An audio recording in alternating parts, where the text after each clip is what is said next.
Ya estamos de vuelta en La Voz de los que Sobran, mientras Hassan conversaba con Mario Aguilar, quien está acompañándonos para conversar sobre temas claves que tienen en vilo, en alerta al gremio. ¿Cómo está, Mario? Bienvenido a La Voz de los que Sobran. Saludarles acá, contento de estar acá en el programa. Muchas gracias. Nos han escrito harto, fíjate, de problemas que tienen algunas profesores y profesoras desde Talcahuano. Después vamos a entrar, asumo, en ese detalle. Pero partamos por esto que los tienen ahí en disputa con la Contraloría General de la República, que emanó un decreto en que como que presiona a los municipios para no pagar, para descontar los días que se han hecho movilizaciones.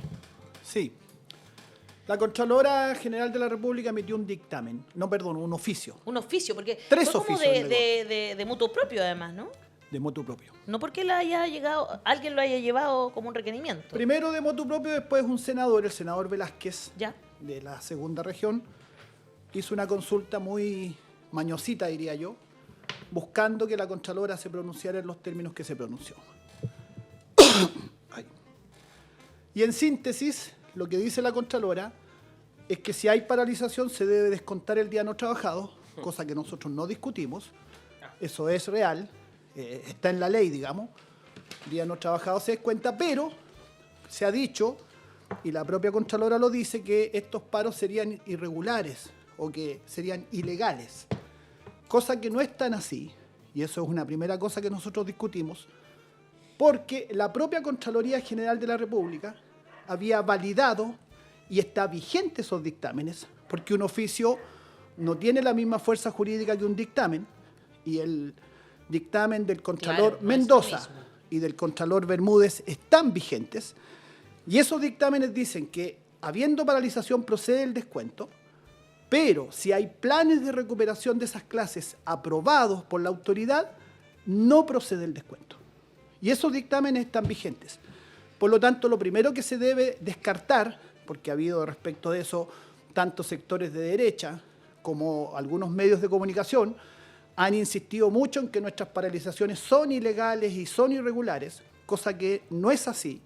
Primero porque están amparados por este dictamen. O sea, la propia Contraloría General de la República había dicho, mediante estos dictámenes, había validado el derecho a paralización, pero además hay convenios internacionales de los cuales Chile es firmante, y la Constitución establece la obligatoriedad del país de respetar todos los convenios internacionales firmados y tratados internacionales y convenios, y hay convenios OIT, el 87, el 98 y el 151, que están firmados por Chile. Que están firmados por Chile, Chile es firmante de esos convenios, y esos convenios establecen el derecho a huelga y también el derecho a huelga para los funcionarios públicos. Y hay fallos de la Corte Suprema que han reconocido ese derecho. Y por lo tanto, sí tiene sustento legal el ejercicio del derecho a huelga que nosotros tenemos, y por lo tanto estamos aquí en una discusión que es jurídica. A nuestro entender, la Contralora General de la República se excedió en sus facultades cuando se involucró en aspectos laborales, cuando ella ejerce una suerte... debería ser un dictamen, por último, de la Inspección del Trabajo, Exactamente, debería ser o dictamen de la Inspección del Trabajo o fallo de algún tribunal del trabajo. Claro. Y además la propia Contraloría, porque esto nosotros se lo preguntamos a la Contralora, o sea, ¿están vigentes o no están vigentes los dictámenes anteriores? Y dijo que sí. De hecho, uno se mete a la página web de la Contraloría y en esa página web figuran esos dictámenes como vigentes, como activos. ¿Y entonces cómo se explica este cambio de criterio? No se entiende mucho. Es que es un cambio de criterio, según ella, no es un cambio de criterio, es una, digamos, una orientación, una aclaración, que es consistente con lo anterior, según ella, entonces. Según ella discute el que se pueda pagar el sueldo contra planes de recuperación aprobados, argumentando que no se puede pagar un servicio que todavía no se presta. Pero la propia Contraloría eso lo había validado y esos dictámenes están vigentes. Entonces ahí hay una contradicción evidente. Y un oficio no tiene la capacidad de dejar sin efecto un dictamen que esté vigente. Claro. Nosotros nos reunimos con la Contralora posterior a esto. Ya, ¿y qué dijo ella en esa reunión? Bueno, en esa reunión de alguna manera reconoció algunos de nuestros planteamientos, reconoció que si la recuperación se efectuaba fuera del horario laboral, sí procedía a reintegrar los fondos descontados, porque en los oficios, por lo menos muchos empleadores han interpretado que el oficio dice 3 cosas: que se debe descontar el día no trabajado, cosa que nosotros no discutimos; que se debe recuperar las clases no realizadas, cosa que tampoco discutimos; pero que no se deben reintegrar los fondos por esas clases recuperadas, lo cual sí se lo discutimos absolutamente, porque sería un triple castigo. O sea, significa, te descuento porque no trabajaste, debes recuperar ese día no trabajado, pero además no se te van a pagar, no se te va a devolver lo descontado, lo cual, por supuesto que ahí a nuestro entender eso es totalmente ilegal. Y estamos en esa discusión. Reconoció también que el oficio no puede aplicar retroactivamente, y ocurre que estos oficios se emitieron el mismo día de la paralización, por lo tanto, a nuestro entender, no procede. Y además, derechamente, nosotros estamos en discusión respecto de estos convenios internacionales, que a nuestro entender sí tienen que ser aplicados a la legislación chilena. Y que tendrían además un valor mayor que el de un oficio de la Contraloría. O sea, claro, porque dentro del ordenamiento jurídico, un acuerdo internacional tiene más importancia que... Claro, porque tiene rango constitucional. Exactamente. Porque es la Constitución la que establece que Chile está obligado a respetar los convenios o tratados internacionales que haya firmado. Esa norma está puesta respecto a los tratados más bien de tipo económico. Claro. Pero aplica también respecto a los tratados de tipo laboral. Claro que sí. Y sobre todo si están ratificados por nuestro país. Así es. Ese es el tema jurídico, lo hemos conversado. Pero desde el punto de vista también ya un poquito más político, ¿qué significa esto para el gremio de los profesores y las profesoras? Nosotros vemos acá una intención de cierto sector político y la Contralora estaba un poco molesta porque nosotros habíamos hecho esta relación entre sus oficios y el... Yo dije, esto podría leerse como una colusión, dije en una entrevista por ahí, y eso molestó mucho. El propio presidente de la UDI dijo, sí, nosotros estamos coludidos con la Contralora. Lo dijo él, no lo dije yo. ¿Dijo eso? ¿En qué momento dijo eso? Mira, pide que lo busquen. Lo dice así textualmente. Sí, nosotros estamos coludidos con la Contralora. Increíble, lo van a buscar en el Switch. Entonces, el punto es el siguiente. Nosotros vemos en esto una operación mayor que busca aplacar, busca reprimir el derecho a movilizarse, a protestar, el derecho a levantar demandas. Fíjate que en esa conversación que tuvimos con la Contralora, que fue, por supuesto, nosotros somos gente respetuosa y bien educada, fue en los términos que corresponde, claro, pero fue bien clara de nuestra parte. Nosotros le dijimos, mire, Contralora, si la Contraloría hubiese cumplido su labor de fiscalización, a lo mejor este paro no se habría realizado. Porque varios de los temas de nuestra paralización tienen que ver con incumplimientos de los empleadores que ustedes, como órgano fiscalizador, tendrían que asegurar. El pago de cotizaciones previsionales, en las condiciones de los colegios que no se cumple la normativa. Voy a poner un ejemplo. La normativa dice que la sala de clase debe tener una temperatura mínima de 12 grados y hay muchos colegios en Chile que hoy día en la mañana, a las 8, cuando empezaron las clases, no habían 12 grados en la sala de clase. Ni por casualidad. Ni por casualidad, ¿no es cierto? Usted misma lo ha dicho. Bueno, eso debiera cumplirse, no se cumple.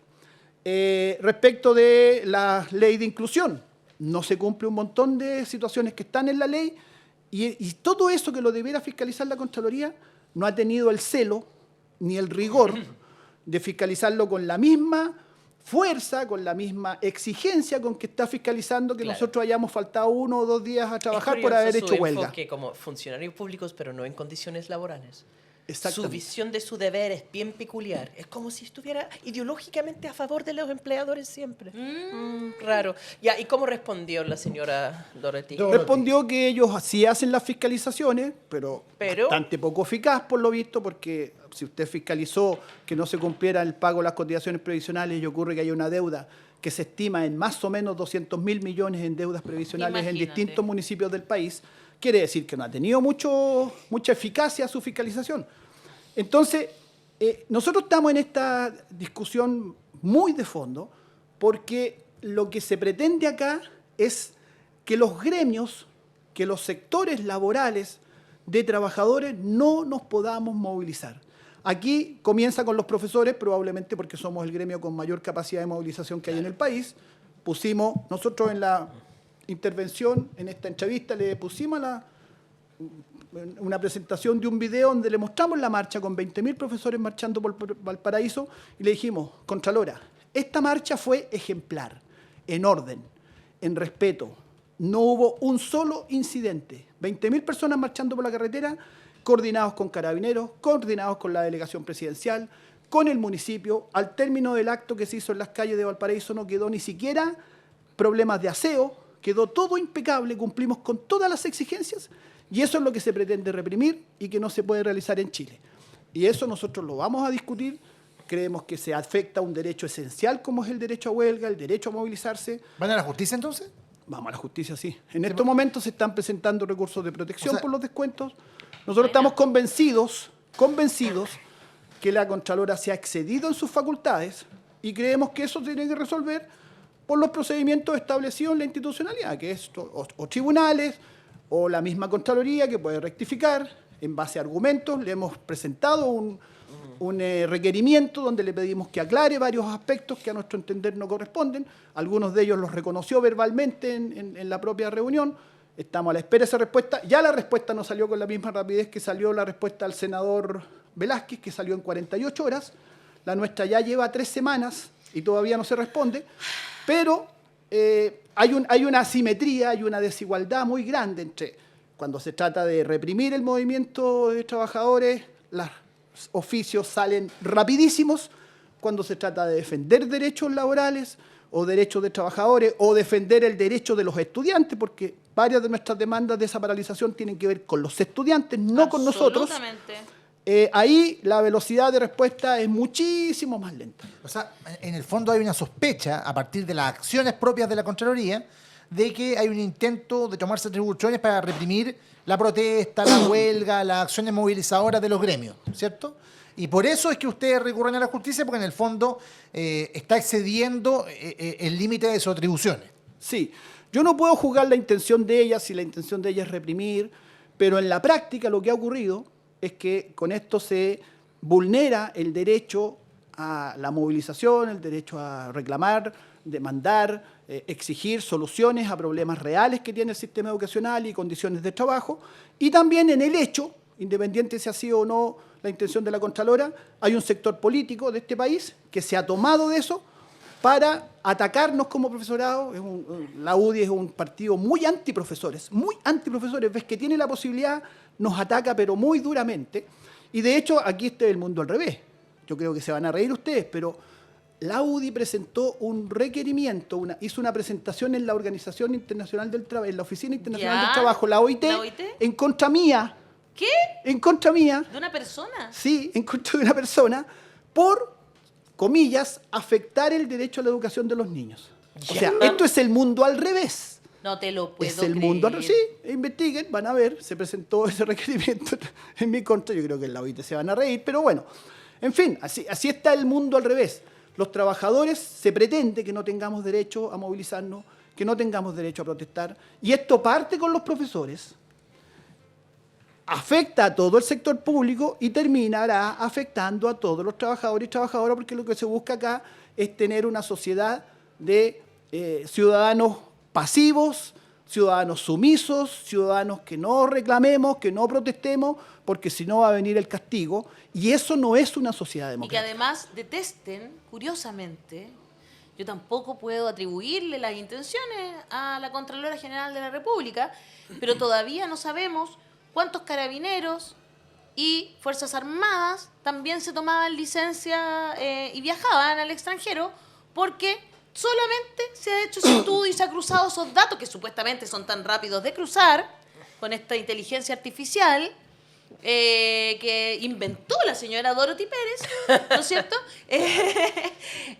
Era tan fácil Inventó de cruzar Excel. que todavía estamos esperando lo que tiene que ver con Dipreca y Capredena, ¿no es cierto? Porque son solo los trabajadores del sector público los que están haciendo, los que hicieron estos chanchullos con la licencia. Por eso no pasa ni en el sector privado y menos en las Fuerzas Armadas. ¿Cómo va a ser si no son corruptas? ¿Ah? Todavía no tenemos esa información. Para que ustedes vean, yo solo lo digo de que efectivamente aquí parece demasiado que hay una agenda, ¿no?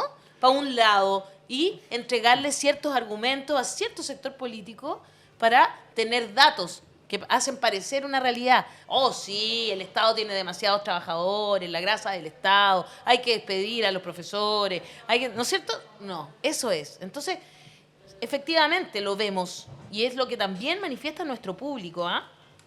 Tenemos aquí, por ejemplo, Adán Farías dice, en corto, la Contraloría... se me fue. En corto, la Contraloría, era tan corto que se me... En corto, la Contraloría quiere detener la manifestación social. Lo entendió el tiro, Adán. Ana Ortega dice, Dorothy Pérez está limpiando su imagen con los funcionarios del Estado en vez de perseguir y regular a los más corruptos.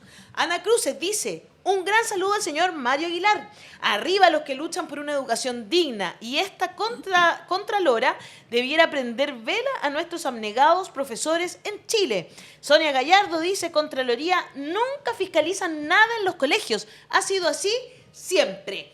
Vamos a ver el momento en que curiosamente parece que se le salió, no sé qué onda, el señor... el Ramírez, ¿no es cierto?, presidente de la UDI, cuenta que ellos sí, efectivamente, están aliados con la Contraloría General de la República. A ver, escuchemos. Aquí está.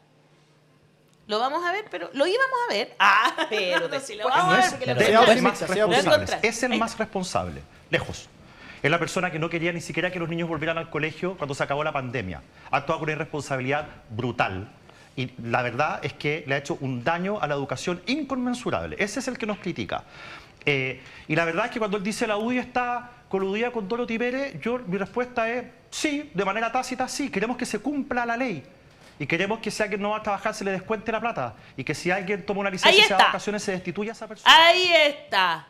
Ahí está. Queremos que se cumpla la ley. Mire, le tengo que decir al señor Ramírez que después de que salieron todos estos alcaldes de derecha justamente, diciendo, en realidad de varios sectores, también Tomás Bodanovich y otros de otros sectores, diciendo que iban a despedir así a la gente,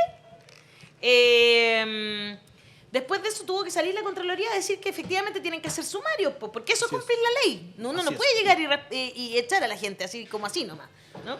Mira, aquí aplica claramente el tema de la ley del embudo. Nosotros le demostramos que nuestros paros tienen fundamento legal en los dictámenes que la propia Contraloría ha emitido y en fallos de la Corte Suprema que han validado el derecho a huelga.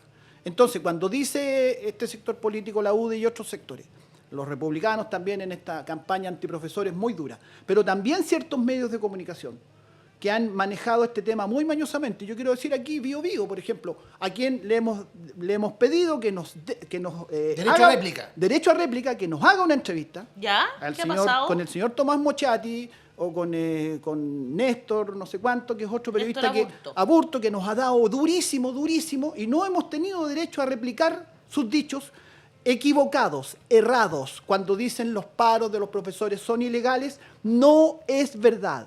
Tienen fundamento y amparo en lo que yo he citado de los fallos de la Corte Suprema y en los propios dictámenes de la Contraloría. Segundo lugar, se hace una relación mañosa con el tema de las licencias médicas, con nuestra discusión ahora que tenemos con la Contraloría. Nada que ver, nosotros fuimos el primer gremio que emitió una declaración diciendo que de ninguna manera apoyábamos el mal uso de la licencia médica y por el contrario, la licencia médica es un derecho social que hay que cuidar. Precisamente porque es tan importante el derecho al descanso cuando tú como trabajador te enfermas, el derecho a la recuperación, y por eso existe la licencia médica, es que debe ser bien usado. Y por lo tanto, quien haga mal uso de la licencia médica, efectivamente, eso debe ser cuestionado y debe tener sanción. Pero lo relacionaban, en sus dichos en algunos medios de comunicación, como que fuera un mismo tema. Como que nuestro reclamo por el derecho a paralizar, a protestar, el derecho a demandar soluciones a problemas reales que tiene la educación, tuviera relación con el tema de las licencias médicas. Y eso es un manejo comunicacional mañoso, porque no tiene nada que ver el tema. Son dos temas totalmente distintos y se busca con esto enlodar a todo el trabajo público. Y díganme una cosa, ¿alguien puede pensar en Chile con la cabeza bien puesta una mínima racionalidad que los profesores somos un sector privilegiado en este país. Increíble. Somos un sector, digamos, que está favorecido especialmente en este país cuando trabajamos en condiciones absolutamente adversas, cuando las salas de clase tienen esta condición que yo digo, cuando hay baños insalubres, cuando a muchos se les debe la cotización previsional. Alejandra mencionaba a Talcahuano, que se les tienen una enorme, cuantiosa deuda previsional con un daño tremendo que se les hace, ¿no es cierto?, a mis colegas. ¿Alguien puede de verdad decir seriamente que los profesores somos un sector privilegiado de este país? No tiene ninguna seriedad afirmar eso, pero sin embargo se ha querido instalar como que somos un grupo, ¿no es cierto?, de gente que está buscando solo su beneficio, cuando en realidad lo que estamos haciendo, la mayor parte de nuestras demandas del petitorio de la agenda corta que nos llevó a paralizar 2 días, tienen que ver con mejorar las condiciones de la educación en general, de los colegios, de las escuelas, condiciones de la misma política de inclusión, que sea efectivamente una inclusión real, con los recursos que se necesitan. Tiene que ver con los niños la mayoría de nuestras demandas, no tiene que ver con nosotros mismos. Exacto, tiene que ver con la alimentación de los niños, tiene que ver con la infraestructura que los recibe para estudiar, Queremos que estudien, queremos que aprendan a tener una mejor sociedad. Bueno, defendamos sus derechos también, que es tener un entorno seguro. Bueno, aquí la gente está muy clara, nuestro público en general está muy claro. Paulina Correa dice, no se recupera nomás, pero no van a trabajar gratis. Adán Farías dice, la Contraloría y los medios empresariales unidos jamás serán vencidos. Y Francisco dice, de hecho, fue el Colegio de Profesores el que puso una alerta y denuncia sobre los trabajadores fantasmas en los colegios. Así es. Y Mario Butch trata de tirarme una mala onda y me dice que Emilia Ríos, ¿cuántos profesores despidió en Ñuñoa? Muchos menos de los que ella pretendía, gracias al trabajo de los concejales oficialistas. ¿O y no, del señor Mario Aguilar, y del Colegio de gremios. Profesores, que Exacto. trabajamos justamente juntos? El Así Sindicato de la Educación, el Colegio de Profesores y Profesoras y los concejales que logramos que no se despidiera a los profesores y profesoras. Así que yo no tengo problema con que me saquen ese tipo de cosas porque soy de una línea en ese aspecto.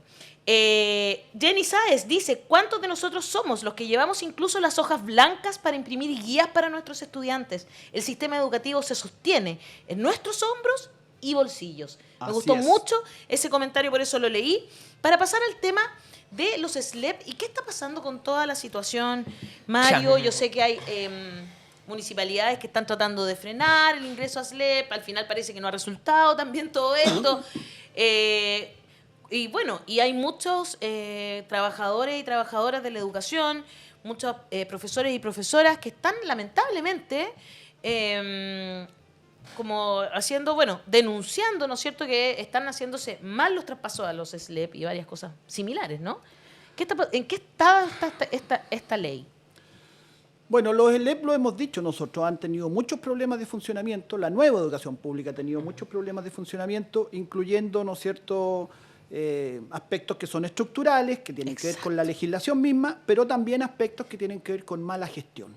¿Ya? Y hay casos que han sido ya extremos, como Atacama, Magallanes. Claro. Chiloé, me acuerdo yo también, Ancud, creo que era, ¿no? Claro, lo que pasa, claro, es que algunos de ellos han heredado situaciones no resueltas desde los municipios, y ese es un problema que justamente estamos peleando en esta agenda corta, que es que los problemas, las deudas y otras dificultades que tienen los municipios en su gestión queden resueltos antes del traspaso, porque es el peor de los mundos, traspasar problemas, traspasar deudas, traspasar deficiencias severas a los SLEP, que tienen que comenzar con esos asuntos, con esas situaciones no resueltas, y por lo tanto tienen graves problemas, obviamente, de entrada.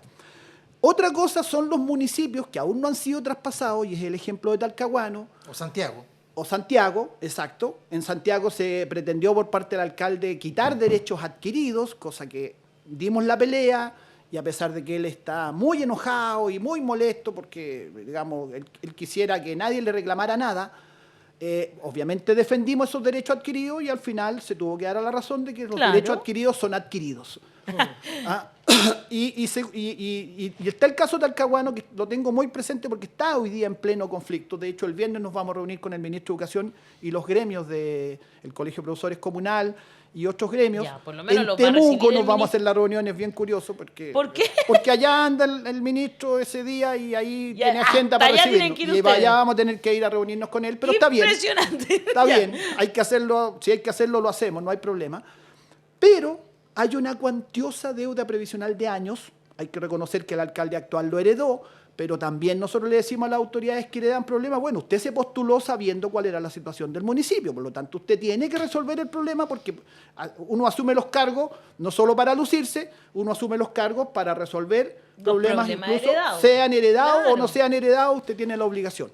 Pero en concreto, nosotros estamos pidiendo ahí que se designe un administrador provisional, porque es tan grave ya el problema que el municipio ya no tiene capacidad de resolver eso y por lo tanto tiene que intervenir el Ministerio de Educación, tienen que intervenir los órganos competentes y esos órganos competentes tienen la facultad, cuando hay casos extremos, de nombrar un administrador provisorio que administra los recursos y tiene que ir resolviendo el tema de las deudas y las dificultades de administración.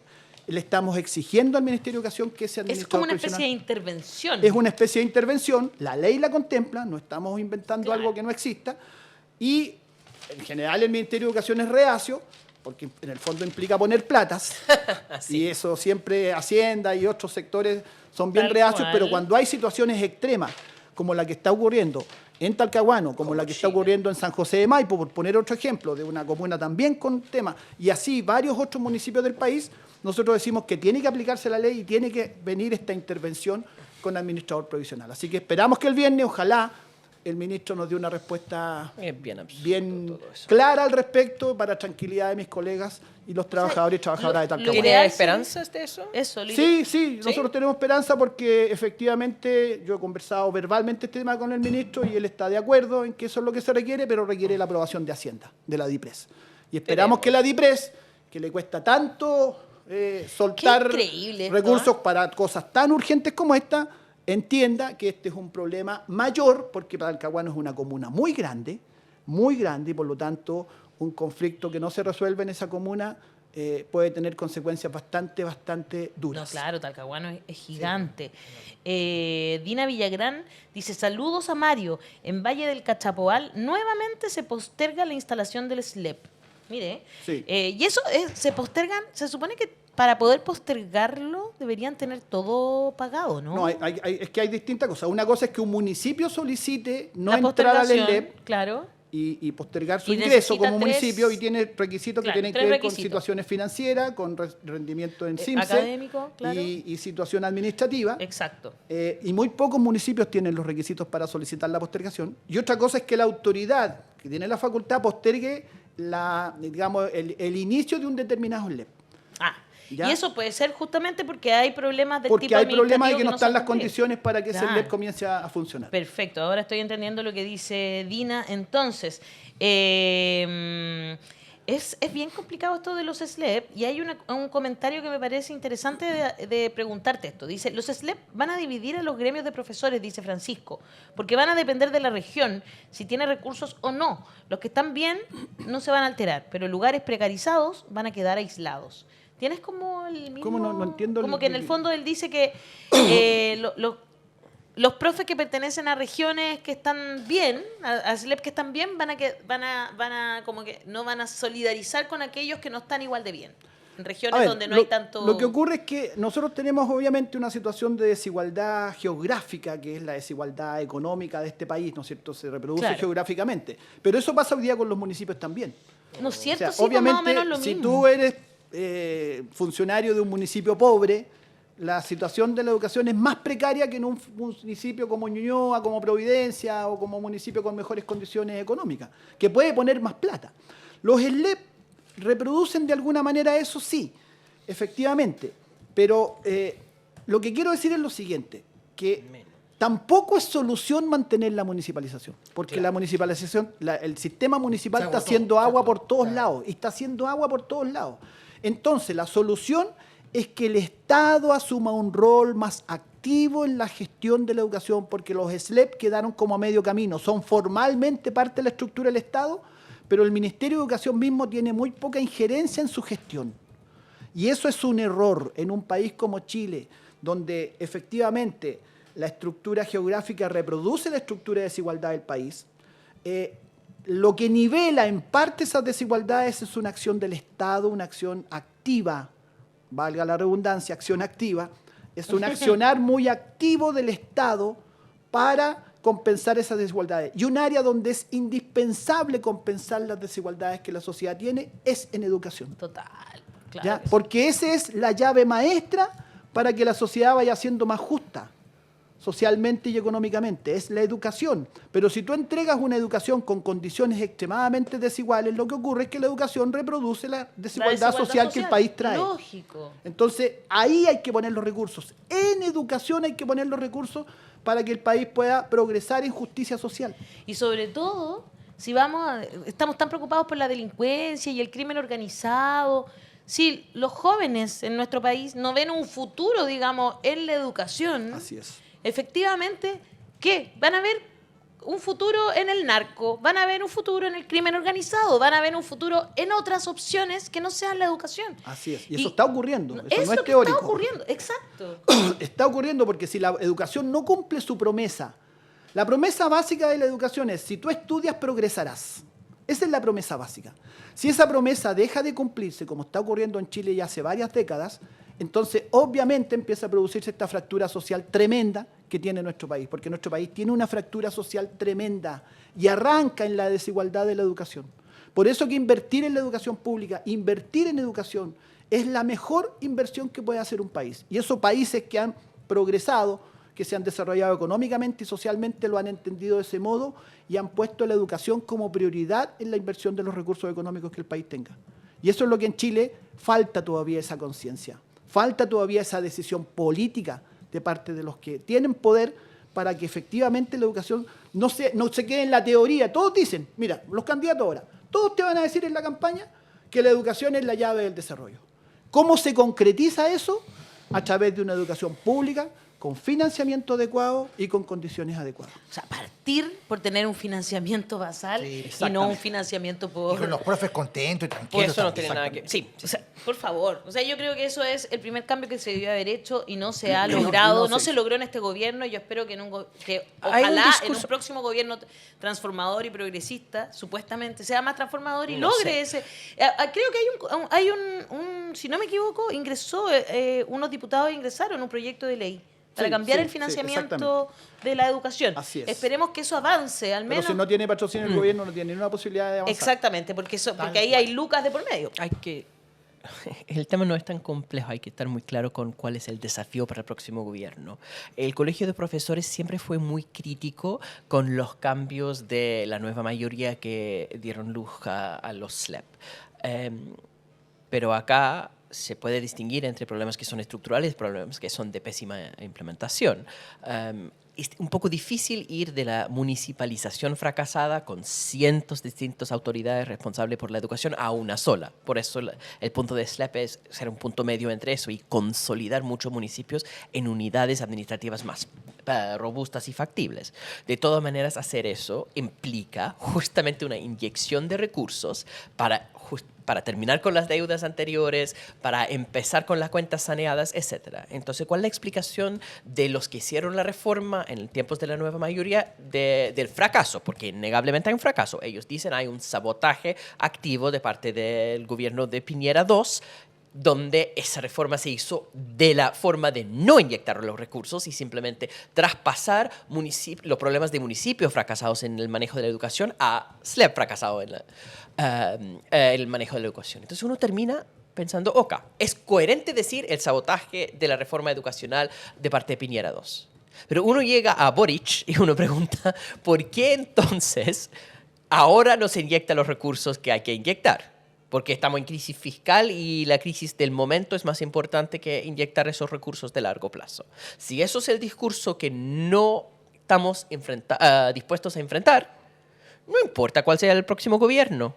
Puede ser un gobierno comunista, 100% comunista, puede ser un gobierno de Kaiser, va a ser lo mismo porque vamos a volver a no hay recursos en el corto plazo y entonces lo que vamos a hacer es hipotecar el futuro para sanear las cuentas. O sea, no veo mucho futuro en esto, salvo que están dispuestos. No sé cómo va a ser la reunión con el ministro.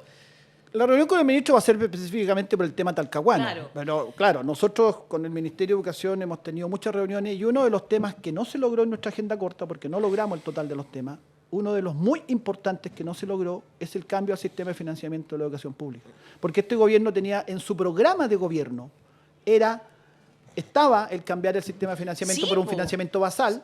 Después se reiteró ese compromiso en distintas ocasiones. Además comenzó con eso, porque venía de la pandemia donde se cambió el sistema y funcionó por si acaso. En la pandemia hubo financiamiento basal. Exacto. En base a matrícula, obviamente, se siguió pagando la subvención. Por lo tanto, la subvención, los ingresos de los colegios no quedaron determinados por los vaivenes de la asistencia, que son muchos factores. Claro. Se podría decir, si el colegio no es bueno, los alumnos dejan de ir. No, los alumnos dejan de ir por muchas razones. Por ejemplo, porque hay virus respiratorio. Por ejemplo, un ejemplo, virus respiratorio, la asistencia baja 1/3 y el ingreso baja 1/3 de ese colegio.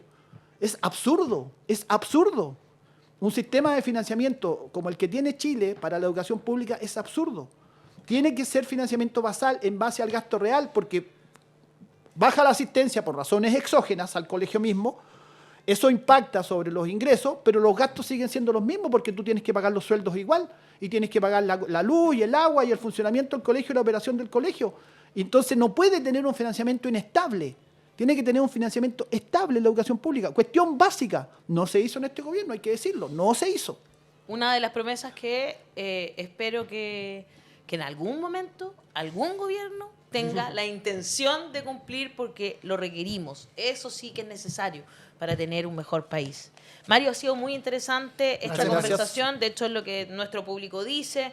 Desde que tengo uso de razón, los profes son los que están... ¿no es cierto?, peleando por tener una educación digna. Imagínate, estamos hablando solo de educación digna. Mario Aguilar, muchas gracias por estar aquí. Muchas gracias a ustedes. Y siempre ser tan claro en... Buena suerte. Buena suerte necesitamos. con el ministro. Buena suerte para las profesoras y los profesores de Talcahuano, que son los que están hoy día más complicados, pero para todos los profesores y profesoras de este país que se sacan la mugre en las salas de clase. A través tuyo, Mario. Muchas gracias. Muchas gracias. Gracias, Mario. Gracias. Muy bien, nos vamos nosotros a una pequeña mención porque quieres que nosotros sigamos haciendo este periodismo que trata los temas importantes. Necesitamos de tu colaboración. A nuestro canal de YouTube y no te pierdas un análisis crítico de la contingencia. Haz clic en este enlace y súmate a la comunidad de La Voz de los que Sobran.